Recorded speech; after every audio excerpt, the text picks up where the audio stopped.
Happy Tuesday, Scott. Happy Tuesday, Robin. How are you, my friend? Good. I guess it's thankful. Can we say thankful Tuesday? Yeah. Sure. Something like that works.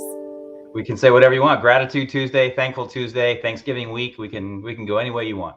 Yeah. Yes, yes, and yes, and yes to all of the above. Absolutely. Super, grateful that we have a week in the fall time to kind of, take a moment back to reflect on things, to share gratitude with each other, to reflect on your own gratitude. And, I think just even watching some TV this weekend was, talking about the emotional and physical benefits of practicing gratitude have. And it's something that, as I've grown and developed in my career, that I've kind of adopted as part of what I do too. So, even thinking about gratitude every morning, I have my like, what am I going to prioritize today? My, do or die list, right? But I Yeah. always start before I even get on my list of things to do. I always take a minute just to write down something I'm grateful for every single day. And I think it's that conditional training of the brain and training of the mind to, you know, practice gratitude, focus in an optimistic way, that even allows you to kind of say, even when you've got one of those days that seems rather stinky, that you're like, you know what, there's still things to be grateful for. Yeah. So that's something that I've kind of adopted. What about you? Yeah. Well, I just appreciate that you mentioned the physical component because I think we think of gratitude as just like a mental or emotional sort of practice or response, and it certainly is. But it's amazing to me, kind of like you, as we've aged and maybe matured a little bit, right? To practice these things, I do feel a physical response when I put myself in a better mental headspace, and it's so easy, especially given the last 2 years and just society in general, to get wrapped up in the negative or the pressure or the anxiety. But yeah, I think like you, just trying to pause periodically. I don't have like a daily practice or routine to it, but I do try and pause and just like enjoy time with the kids or enjoy a conversation with friends. And I do definitely feel that physical response where I just feel healthier and have more energy and generally happier about things. Yeah, absolutely. There's definitely something to be said for allowing for space, your own Yep. space. Absolutely. Well, I'm excited to kind of chat with you tonight, just on the things that we've seen our community to be grateful for. But before we kind of dive in there, I thought we would, start off our segment like always and recognizing some amazing educators and school leaders out there who have been really doing some great stuff this past week. So over to Absolutely. you to recognize our first educator. Yeah, looking forward to these three this week, and especially conference season coming back. And I know we're going to talk more about this in a minute in our gratitude segment. But first off, kicking it off with Sean Arnold from New York. And as in-person conferences do pick back up, we're just so thrilled to see so many educator friends getting together, sharing knowledge, their awesomeness, their passion with the world and audiences everywhere. This comes from NiceGate in New York this past weekend. And Sean is using Flipgrid to play grid games.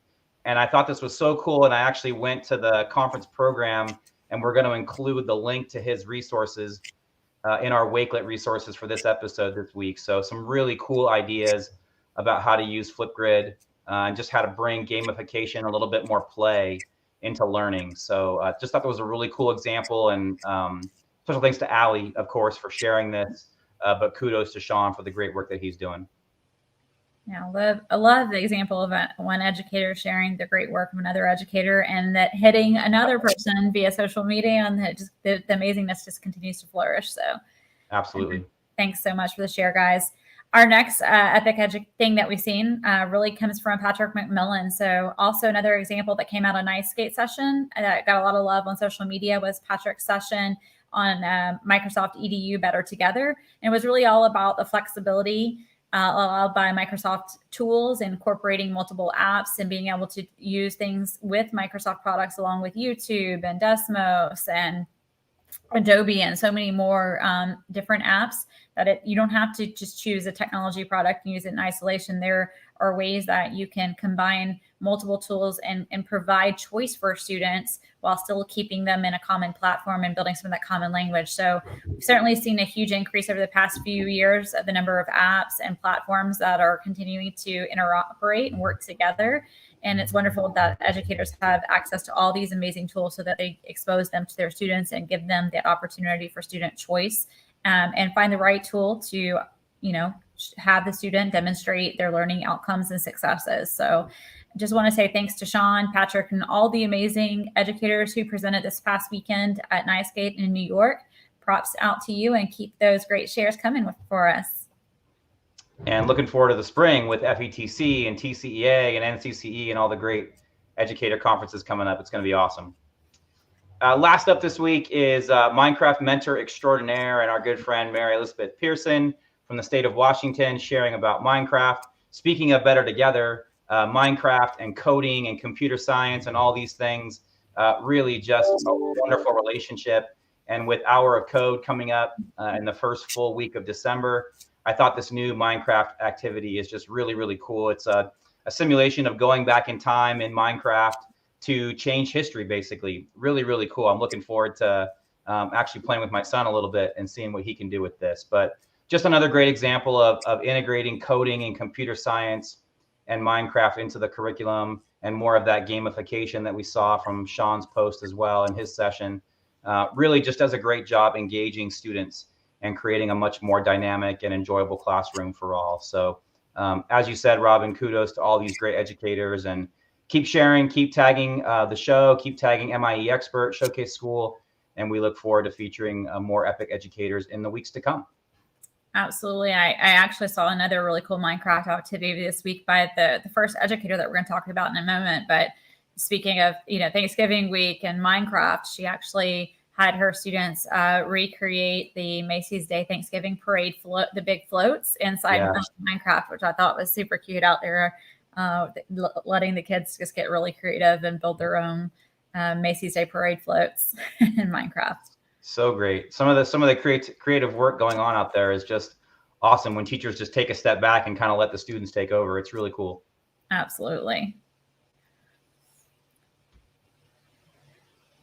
So this week or the past few weeks, we kind of put out a post for our educators and our school leaders out there just to really get back to us and share what they are grateful for as an educator or as a school leader. I think we need to bump back one slide, Scott. It looks like it kind of went to 2. Let's go back to 1. Whoop. Yep. All right. Awesome. Yeah, no worries. One of the things that we saw and we gleamed and wanted to kind of pick out and discuss was Jennifer Brown, who is actually a teacher who I saw the post on with the Macy's Day Parade Minecraft activity. She also kind of commented and said, she's just really grateful for colleagues who have become friends. And I think there's something to be said there within education, the relationships that teachers form on a school campus. It's just a unique understanding. I think there's a lot of empathy that is really kind of tied in here with educators, because they're literally, their peers. And not that doesn't happen in other places, but I think, when a teacher goes into a classroom, it's them and then all your students in front of you, and you're in a room with kids all day long. And sometimes you crave for that adult interaction and attention. You get a little bit of that during the school day, maybe, a quick lunch break or a quick, 5-minute break between class periods and things of that nature. But it's the empathy teachers have for each other, because they understand what a day-to-day life of an educator is, the stressors that come with it, the moments of joy that you also experience when you see a child conquer something they didn't think they could do. So being able to celebrate together, it just provides a unique environment. And I think teachers build these lifelong relationships. I think that's definitely true. For myself, I can speak to that. I've got friend relationships that are deeper and stronger with, teachers that I had taught with in the past, or that we work together in common schools or school systems. And I'm not saying that I don't have friendships with people that are not educators. It's just a unique experience that you have. And, you cannot speak to a former educator friend for 6 months and then, run into each other at the grocery store and pick right up like, you were teaching together yesterday. So just, I think it's a great community, and just a unique gratitude for teachers having each other, and forming these lifelong friendships. Yeah, I think that word unique is perfect. It's not better or worse or more positive or more negative than other jobs or other industries, but there are just some unique experiences and bonds that are formed among teachers, regardless of what age group you work with. There are stories that happen on a school campus and in the classroom that you just quite can't reproduce anywhere else, and it certainly formed some really cool bonds. We could all write a really funny book, I think, one day. I'm sure many have been written already, but plenty of great stories out there. The second one comes from Karina Quillington, and the second thing that we're thankful for is just being a part of one of the best professional learning networks on the planet.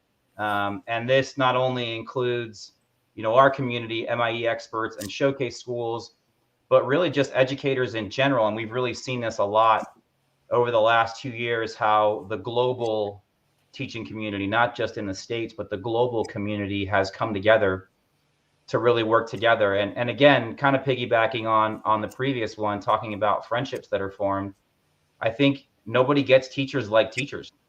And some of the sharing that's happened over the last couple of years, and certainly before that, this was happening long before the pandemic, but what we all went through over the last 2 years, trying to figure out virtual and hybrid learning, and how we shared and bonded and encouraged and supported. And we were a psychologist one day and we were a patient the next to a different friend or a same friend.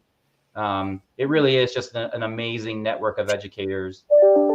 I know, Rob, you can speak in particular to, leading the MIE expert and showcase school community, just the most passionate, loving, caring, creative group of educators I know I've ever worked with. And it's been a pleasure to watch my own career and expertise grow, learning from all these amazing people. Yeah, I think you said it when you said sharing, Scott. I think one of the unique things about education in general is that educators and school leaders are so open and willing to share with each other, because you work in this space where really, you're trying to help each other be more successful so that your students can be more successful. You don't see that necessarily in, the commercial corporate world out there, because Right. folks that work for a corporation don't, they have trade secrets. They're not about, sharing their company's secrets with another company to make them better. Right. So you just don't have that sharing necessarily nature in a lot of other professions. I think that's definitely a uniqueness to the education profession for sure. Very true. Our third one is educators.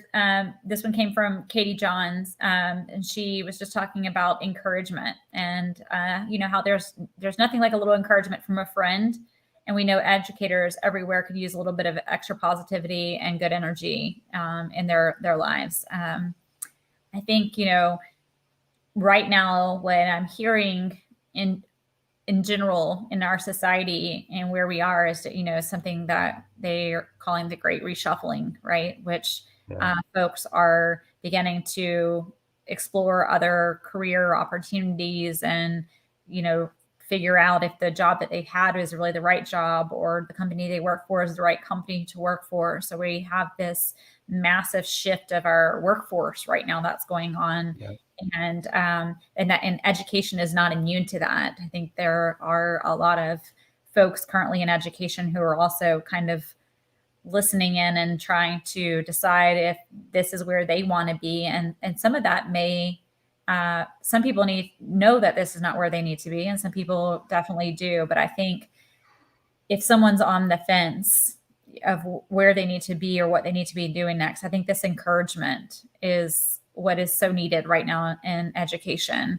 I think there's been a lot of political noise out there. There's been a lot of dividedness in school districts. There's been, not necessarily the best community or parental support sometimes in education that has been going on.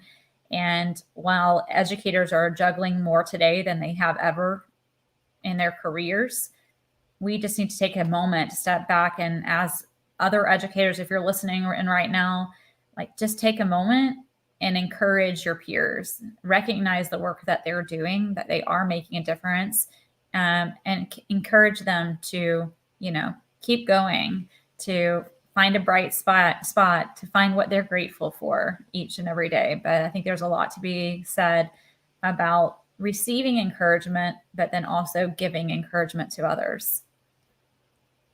And now more than ever, right? You said it. We need good teachers now more than we've ever needed them to stick around in the profession and kind of lead us into this next phase. So, yeah, excellent point about receiving and giving, right? Being both sides of that equation to encourage that in your school community. Absolutely. Next up, man, so many of these. I love these posts, Robin, because they all kind of go hand in hand, right? There's so much commonality among all of these different ideas or thoughts or practices. And that is just being thankful for the gift of inspiration. So often we talk about teachers who inspire students, right? Inspire students to learn and be creative and love learning. And oftentimes as teachers, we don't know that we've had that inspiration. We don't know the true impact until many years down the road, when maybe a student comes back to visit, 5-10 years removed from school. But also too, the gift of inspiring our peers is incredibly powerful, whether that be through a creative lesson or again, just the gift of time, a gentle ear to talk to, or time spent, things like that. There are so many ways that we can inspire our peers. And I think that just, again, I hate to reiterate, but in this day and age where we are, we need that inspiration to be reminded that there are creative ways to teach, that we can think outside the box and we don't have to just keep doing the same thing that we've done forever. And being bold to be that inspiration, right? To take that step, to try a new way of assessing or teaching or talking to students, whatever the case may be. I even saw a video today of a school in Washington, D.C., and all the teachers are in the hallway between periods, inspiring, building community and that sort of thing. So just thankful for those teachers that do take that extra step and go the extra mile to inspire both their students and their peers. And we certainly encourage everybody to do so much more of that as we move forward. Absolutely. And moving on to number 5. So this one comes from Tennille Turner, and she's really grateful for creativity and laughter. I mean, who doesn't love a little bit more laughter in their life? I mean, I know I see this on a regular basis. I'm looking for something funny on, Netflix, or I'm looking for, I was dying for so long, during this pandemic, just to go see a comedian live, right? But yeah, I think educators need to create space for creativity and laughter as well. And that means in their lessons that they're, designing and creating for students. We all know that we, spend so much of our time thinking about how do we teach an objective, and maybe we plan for a great lesson and it flops. I mean, being just able to be okay with that and laugh when things don't necessarily work out like they're supposed to be. absolutely. Or even, when, gosh, I can tell you the number of probably laughing tears I've shed from students, right, that have been the center of my laughter in the classroom. So, I think sometimes people are like, oh, that looks like a disruptive class going on. What are there, all those kids? They're loud and laughing and, creating noise. I think we have to create space for that in our classrooms and allow for just having fun while we teach and learn. I appreciate that you said that, because there's a realness to that, right? Just not having to be so perfect and tied up and neat all the time. That controlled chaos, if you will, I think is a beautiful thing, because it allows real things to happen, real emotions, real conversation, and especially as a teacher, to show your real self and your authentic self it's powerful. Absolutely. Bring in your authentic self to your workplace, wherever that is, I think is very important. Agreed. Next up is one of my personal favorites, both having been mentored and now being of the experience where I get to mentor. Just shared experience and mentorship, I think, is so important in life, but especially in education. And I have been fortunate to have a couple really impactful mentors. The first, I'll mention just one, and that was at the beginning of my teaching career. The first assistant principal who ever recruited and hired me, Dan Hook, out in Apple Valley, California. Just so full of wisdom, and we hit it off. He was a sports guy and a coach, and so we kind of spoke the same language. But there are so many lessons, but one of the ones he taught me that I've never forgotten is when you get to a school, who to make friends with. And he said how important, your coworkers and the students, the custodian and the cafeteria workers. Exactly, you're on it. Yeah, you know it too. He told me it was the custodians, the front office staff, and at that time it was the copy center lady, right? You had to go like hand in copies and they ran it off. This is 20 some years ago when I started. The ditto machine. Yeah, exactly. The mimeograph, whatever it was back in the day. But just how valuable that lesson was to see the bigger picture, right? That there and now like how important IT is, and your media tech or your librarian, all those people who maybe you don't think about on a day-to-day basis. Just hearing that lesson from him and all the other lessons he taught me and others throughout my career, I certainly try and pay that forward now, and mentoring young teachers about the little finer details, right? The finer points that aren't curriculum, they aren't classroom management, but they're just as important to, creating a positive school culture and a successful teaching career. Can I put you in the spot? Is there a mentor in your teaching career or your professional life that you think of or go to? Yeah, I would say in both. I would say in my teaching career when I remember being, well, it wasn't my first year teaching, but probably my second year teaching. And then for several years after that, there was a teacher, her name was Ms. Zacek, and she used to always fuss at me because I would call her Ms. Zacek. And she would say, just call me by my first name. We're peers. But I grew up with the idea of respecting your elders and to me, I just had so much respect for her. She held a strong presence as a teacher.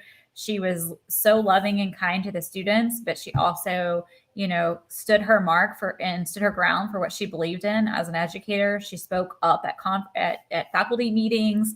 And so I think she just really encouraged me and helped define myself as a professional and as a teacher to, do whatever it takes in the name of what's right for your students. Yeah. And if it's not the popular opinion on campus, or it may not be the popular opinion with the parent, that's okay. But if it's right for the students at the end of the day, then to lean in there. And so I've kind of taken that with me through my entire career as an educator. But then I would say even as a professional, at Microsoft, after I left education, some of those same lessons I've continued to push forward with, and kind of sometimes, I might not, I'll poke holes in things, I guess. People will bring me to a meeting and or if they say something that I'll challenge it. I'm not scared to sometimes be the solo opinion in the room if I truly feel like it is what is right for students or is right for educators. It's what we should be thinking about. So I probably would point to her as being a very powerful mentor that I had, and that still I feel like I carry along with me. Love that. Thanks for sharing that. All right. On the next thing that people are grateful for, Susie Lally had mentioned how she is so grateful for finally being able to attend in-person events and conferences again. And I hear you, Susie. I can't wait for the time I get to do that as well. I'm still kind of grounded. I'm still kind of in work jail where we're not allowed to travel quite yet. But I see you guys doing it out there. I think the connections that are made when you are in sharing the same physical space as people, it just can't be replicated in a virtual way. Yes, you can learn many great things online and virtually, but it's the human connection that we all have been starving and that we've missed so much. So being able to see that come alive again. And I know Susie, was able to be at GAETC in Georgia and NICEGate that's just happened this past weekend. And like you said, Scott, we've got lots of things coming up in the spring. So in January, FETC is a big conference in Florida that will be taking place we're looking forward to. And then right after that comes TCA and Dallas this year, and Q is happening again this year. So lots of things starting to come online and be in person again. And I can't wait for the moment that I can attend one of these events and, reconnect with educator friends. And then also I can't wait for, us at work too, to be able to reconnect so I can actually, see my colleagues in person again soon too. Right. Yeah, I can say too, I was fortunate to be at Site out here in California, which is it's more of an IT conference versus education, but I attended this past week, and I can say the conversations felt richer, if that makes sense. Like there was just an appreciation that we had missed this for a couple of years. And not only was it good to just see people and hug and high five and that kind of thing, but the conversations, during and post sessions and walking the expo hall were just a little bit richer. I think everybody appreciating, again, what we had missed and trying to make the most of having that time together and learning from and with each other. Yeah, I think it's all those sidebar conversations that you're able to have at these events that, even if you attend one of these events virtually, you're joining and learning it from a session and you can chat with folks in the chat window, but you can't have all these sidebar conversations going on that you can experience in real life. And I think that's so much is learned in those small nuggets of time that just haven't been able to be replicated. Agreed. And then we'll wrap up the last gratitude from our educators. This last one comes from Melanie Lejeune. So do you want to talk a little bit about what this means to Melanie, Scott? Yeah, definitely. And this one very easily could have been the first, and these are in no priority order for sure, but I think it's a fitting place to end talking about just the joy of getting to do what we do as educators. And that is, as you just said, Robin, do all things in the best interest of students, right? Always having their best interests and learning in mind. It's a gift. And again, this is no disrespect to any other profession. There are some amazing ones out there, but we are certainly thankful for the gift to work with young people, whether it's kindergartners learning how to count and stay in their seat, or high school seniors and university students, ready to tackle the real world beyond the walls of a classroom.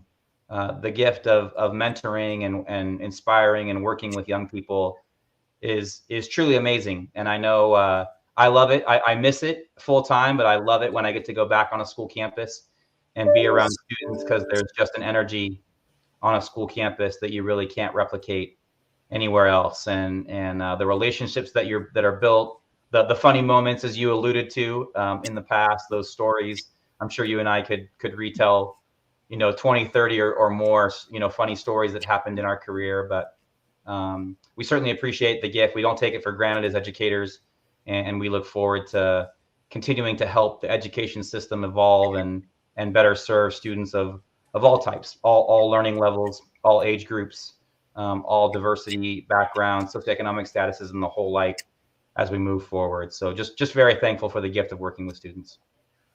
Absolutely. They're the reason, right? Yep. The reason behind the whole profession. No doubt. No doubt. Keep centered there. Yep. All right. Well, Scott, before I let you go, we always get to have a guest on here and play lightning round. So I figured, why not get to lightning round you tonight? So are you down for some lightning round tonight? I mean, I can't say no, right? After being on the other end for so long, I'm all in. Send it my way. All right. I have some unique questions tonight. Okay.